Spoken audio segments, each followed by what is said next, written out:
bạn ởថ្ងៃនេះមានការចែកម្លែកថ្នាំបុរាណខ្មែរយើងឲ្យ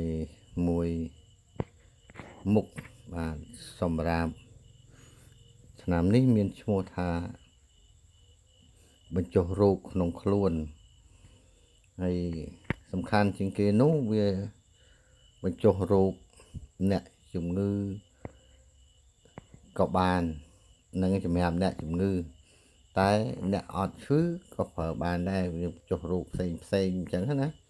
បាទអញ្ចឹងមានហើយដូចជាធ្លាប់ឡាយម្ដងដែរប៉ុន្តែតែលូមិនច្បាស់ហើយក៏ខ្ញុំមិនមានថ្នាំណាយក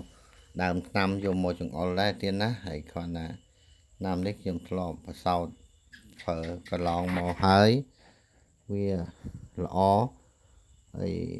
សម្រាប់មើលជំងឺអ្នកអត់ឈឺអីក៏ពិសាបានដែរ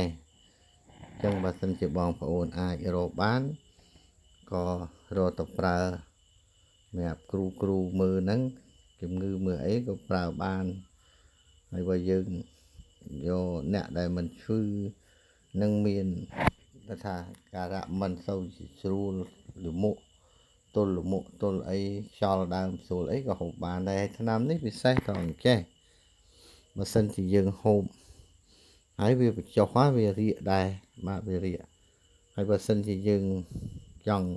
ឲ្យវាឈប់រាកលាងយកទឹកលាងដៃទាំងពីរ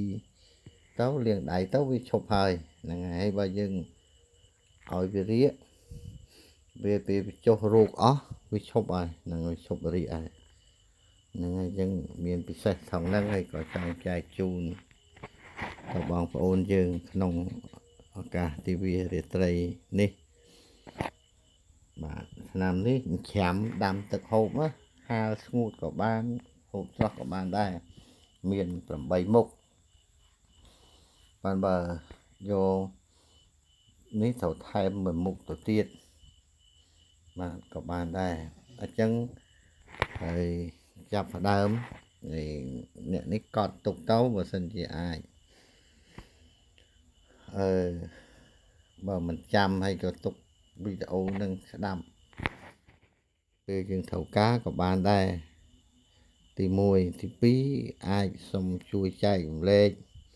ទៅដល់បងប្អូនយើងផ្សេងផងក៏លោកគាត់មិនបានដឹងថ្នាំនេះមានឈ្មោះថាថ្នាំបញ្ចុះរោគប៉ុន្តែខ្ញុំអត់ដាក់ចំណងជើងអញ្ចឹងឯងដាក់ថាថ្ងៃនេះមានថ្នាំបញ្ចុះបាទនេះបញ្ចុះរោគផ្សេងអញ្ចឹងមានការរៀបរាប់ដូចតទៅនេះទី1ដើមវាយបាទទី2ឆ្កែឆ្រែង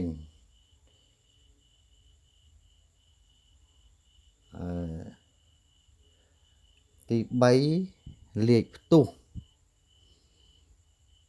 ទី4ឆ្កែវ៉ាន់គេហៅដើមឆ្កែវ៉ាន់បើអត់ស្គាល់សួរចាស់ទៅគេប្រាប់ហើយទី5វល់កណ្ដាប់ចង្អេរទី6វាយអាមីសបាទគេហៅវាយអាមីសទី7ដើមកឡោមពេឥឡូវហ្នឹងគេល្បីហៅការលឹងហ្នឹងនៅបូកគូទីទៅលេងហ្នឹងអាហ្នឹងគេហៅកឡោមពេហ្នឹងហើយគេទៅមើលហ្នឹងចាស់គាត់ស្គាល់គេហៅកឡោមពេទី7ទី8សេសាច់ហើយសេសាច់នេះឈ្មោះវាគេហៅសេសាច់ហើយហៅមួយយ៉ាងទៀតថាស្រីប្រសើរហើយបើយើងនិយាយឲ្យចំ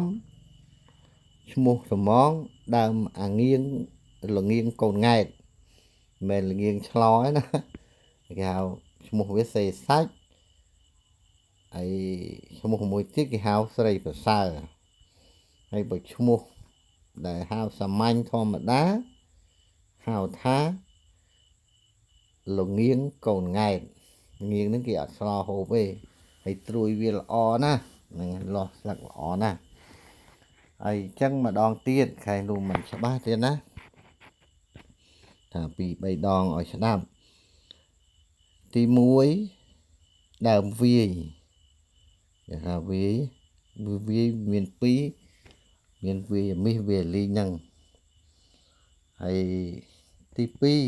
2លេខផ្ទុះនឹងដើមលេខផ្ទុះ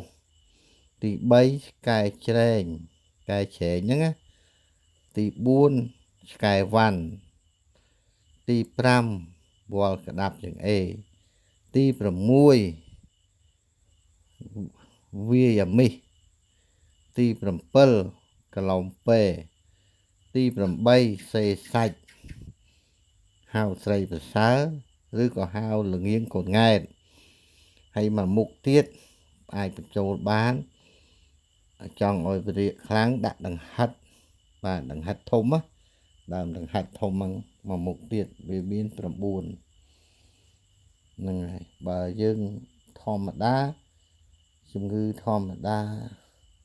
ខ្យល់សរសៃរសងអីមិនល្អហៅថាខ្យល់មិនល្អក្នុងខ្លួនអីហ្នឹងយើងកុំបាច់ដាក់ដើមដង្ហិតធំនឹងអីហើយដង្ហិតធំហ្នឹងដាក់ទី9មុខនេះដាក់សម្រាប់មើលជំងឺផ្សេងដែលឈឺខ្លះក៏ត្រូវរបស់គេមាន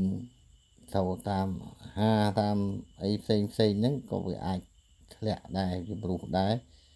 ចោលសរសៃមិនល្អអីហ្នឹងយើងទៅប្រើដើមហៅថាថែមមួយមុខទៀតនោះដង្ហិតធំហ្នឹងហើយបើអត់អញ្ចឹងទេយើងប្រើតែត្រឹម8មុខហ្នឹងបានហើយអញ្ចឹងមានតែប៉ុណ្្នឹងទេថ្ងៃនេះហើយបញ្ជាក់ថាការបើចង់ឲ្យវាឈប់រាកលាងដៃទាំងសងខាងទៅឈប់ហើយទៀតឆ្នាំនឹងប្រកែអញ្ចឹងហើយទី2ប្រាប់ថាចិញ្ច្រាំបាទចិញ្ច្រាំវាហាលឲ្យស្ងួតក៏បានហូបស្រស់ក៏បានដែរ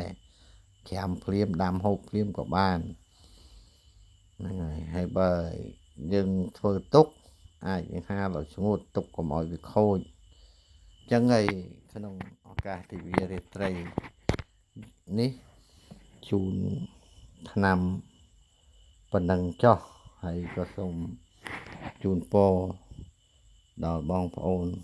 កូនក្មួយគុណម្ចាស់គ្រប់អង្គនៅក្រៅនៅក្នុងប្រទេសសូមឲ្យមានសេចក្តីសុខនិងប្រកបដោយចម្រើនកើនបញ្ញាគ្រប់ក្រុមគ្រួសារដែលក្នុងបច្ចុប្បន្ននិងអនាគតខាងមុខសូមអរគុណជម្រាបលាទៀតនឹងអរគុណបាទ